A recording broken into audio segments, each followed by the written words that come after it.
और तेजस्वी यादव से खास करके हम अनुरोध करते हैं, माननीय स्वास्थ्य मंत्री जी, आपसे विशेष रूप से अनुरोध है, चूंकि आप स्वास्थ्य मंत्री हैं और नौजवानों की आइकॉन हैं बिहार के। जी। आपसे इतनी लोगों की अपेक्षा और आशा है, जो इस तरह की घटना को आप अविलंब संज्ञान में लीजिए और जितना जल्द से जल्द हो आप इस प्रक्रिया को पूरा करवाने में हम लोगों की मदद करें, हेल्प करें। बस यही उम्मीद आशा आपसे हम लोग रखते हैं कि जो लहर है फिर से पुनः आप देख रहे होंगे, जी फिर से आ रही है।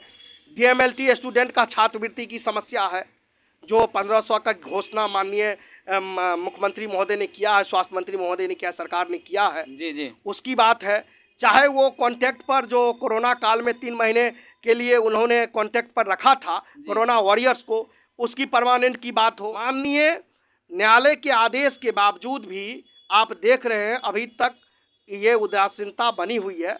इसके लिए हम लोग दुखी हैं और बहुत अफसोस है हमको सरकार से और सिस्टम से, कि मैं समझता हूँ सबसे बड़ा रीजन है सरकार की उदासीनता। नमस्कार दोस्तों, मैं हूं राजा कुमार, आप देख रहे हैं आरके मीडिया और इस वक्त हम मौजूद है दरभंगा में डीएमसीए परिसर में स्थित है। और आज हम एक ऐसे व्यक्ति लाने के लिए जा रहे हैं जो पारा मेडिकल के संघ के प्रदेश अध्यक्ष है सुधाकर जी। इनसे हम पूरी बात जानेंगे कि ये लोग जो है काफ़ी बार जो है परेशान होकर कोर्ट के दरवाज़ा आखिर क्यों खटखटा रहे हैं, सवाल है जिस पे हम चर्चा करेंगे। तो इस साइड में वो सर बैठे हुए हैं, सुधाकर सर, तो हम इनसे पूरा पहले जानेंगे, इनके परिचय लेंगे। सर, हमारे चैनल आरके मीडिया में आपको बहुत बहुत स्वागत है। आपको भी हमारे तरफ से नव वर्ष की ढेर सारी शुभकामनाएं। जितने भी व्यूअर आपके हैं और पूरी जनता को हमारी तरफ से नव वर्ष की ढेर सारी शुभकामनाएं। मेरा नाम सुधाकर सिंह है, मैं बिहार राज्य पारा मेडिकल संघ का अध्यक्ष हूँ। सबसे पहले एक सवाल ये है कि सर, आपका जो संघ है, पारा मेडिकल का जो संघ है, आप लोग परेशान क्यों हैं? आप लोग बार कोर्ट के दरवाजे क्यों खटखटाते हैं?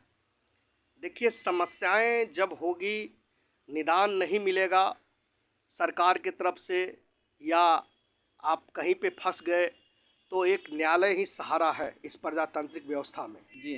तो जाहिर सी बात है, हम लोगों को अभी तक 2014 से लेके आज 2022 ख़त्म हो गई, 23 में हम लोग शुरुआत में हैं, और अभी तक न्याय के गुहार में कोर्ट खेलते आ रहे हैं। तारीख पर तारीख मिलती आ रही है, न्याय अभी तक उचित नहीं मिल पाई है, जिसके कारण आखिर आप लोगों को 2014 से अभी 2023 स्टार्टिंग हो गया है, आखिर इतने जो लगभग 8 साल हो गया है बीच में, अभी तक आप लोग को न्याय नहीं मिल रहा है। इसके पीछे रीजन क्या है?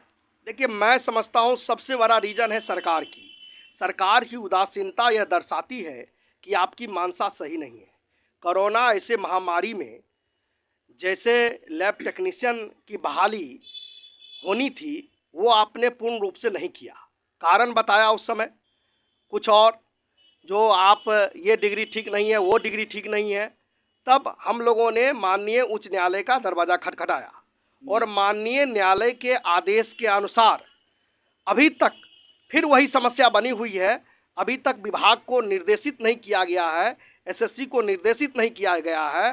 कोरोना की जो लहर है फिर से पुनः आप देख रहे होंगे, जी फिर से आ रही है। और इसमें कितना बड़ा रोल होता है लैब टेक्नीशियन का, ये हम सभी जानते हैं। लेकिन फिर भी वही हाल, वही स्थिति फिर बनी हुई है, और फिर से हमको आपके माध्यम से हो या न्यूज़पेपर के माध्यम से हो, मिलने के माध्यम से हो, हम लोग लगातार कोशिश कर रहे हैं हम लोग को न्याय मिल जाए। और परमानेंट पोस्टिंग के लिए जो भी न्यायालय का आदेश है, 13/12 को जो आदेश माननीय उच्च न्यायालय ने दिया है, जो ये लोग मान्य है, इनको लिया जा सकता है, फिर से शामिल करते हुए हम लोग को उचित न्याय दिया जाए। इसकी गुहार हम सरकार से करते हैं, उम्मीद भी कर रहे हैं।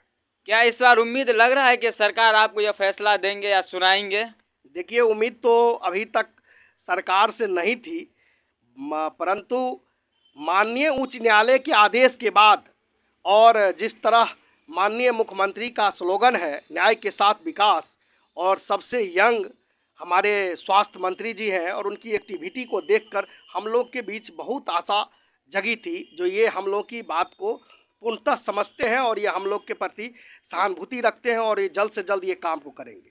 जब माननीय उच्च न्यायालय ने फूल कुमारी का निर्णय जो 1473 LPA है 2017 में, माननीय प्रधान सचिव ने अभी कुछ दिन पहले आपको ज्ञात होगा जो ये 76 है, 376 LPA और 1473 LPA है, उसमें जो निर्णय दिया है 13/12 को, यही 13/12 को दिसंबर में माननीय प्रधान सचिव ने माना है जो विभाग से गलती हुई और फूल कुमारी को हम लोग फिर से शामिल करें, तो फिर कोई मैटर ही नहीं बनता है किसी चीज़ का।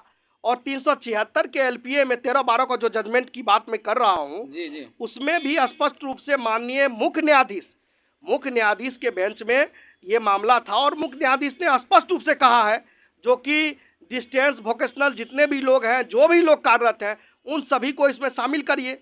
तो फिर अब कोई दिक्कत नहीं थी, लेकिन फिर भी माननीय न्यायालय के आदेश के बावजूद भी आप देख रहे हैं अभी तक ये उदासीनता बनी हुई है। इसके लिए हम लोग दुखी हैं और बहुत अफसोस है हमको सरकार से और सिस्टम से।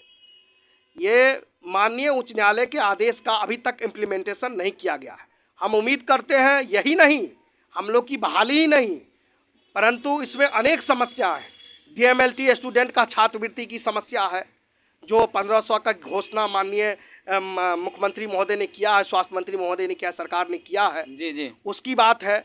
चाहे वो कॉन्टैक्ट पर जो कोरोना काल में 3 महीने के लिए उन्होंने कॉन्टैक्ट पर रखा था कोरोना वॉरियर्स को, उसकी परमानेंट की बात हो, चाहे वो अन्य जो भी लोग छूट गए हों, कार्यरत हैं और उनको अभी तक SSC द्वारा परमानेंट की प्रक्रिया में नहीं शामिल किया गया है, ये सारी की सारी समस्याओं को हम आग्रह करेंगे माननीय तेजस्वी यादव से अतिशीघ्र अविलंब इसको संज्ञान लेते हुए इस पर जल्द से जल्द कार्रवाई करें और ये सुनिश्चित व्यवस्था करें लैब टेक्नीशियन के परमानेंट पोस्टिंग के लिए।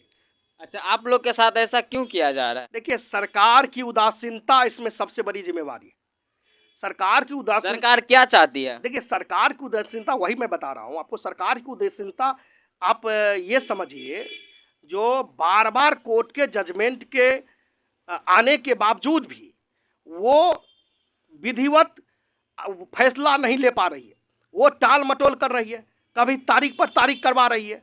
वो एक लेटर सीधे सीधे SSC को माननीय कर्मचारी चयन आयोग को दे दे। अभी भी 13/12 का जो जजमेंट है उसके आलोक में डिस्टेंस वोकेशनल के सारे लोग आपके हैं और इसके आलोक में जो माननीय उच्च न्यायालय का आदेश है उसके आलोक में वो सिर्फ एक लेटर SSC को दे दे, भैया इसमें आप शामिल करके इन लोगों की प्रक्रिया को पूरे करें, ताकि जो भी बच्चे हमारे बचे हुए हैं जिनकी परमानेंट पोस्टिंग होनी है, जो पढ़ाई करके बैठे हुए हैं, इस इंतजार में जो ये केस खत्म होगा उसके बाद हम लोग की बहाली होगी BTC से, तो फिर कैसे होगी?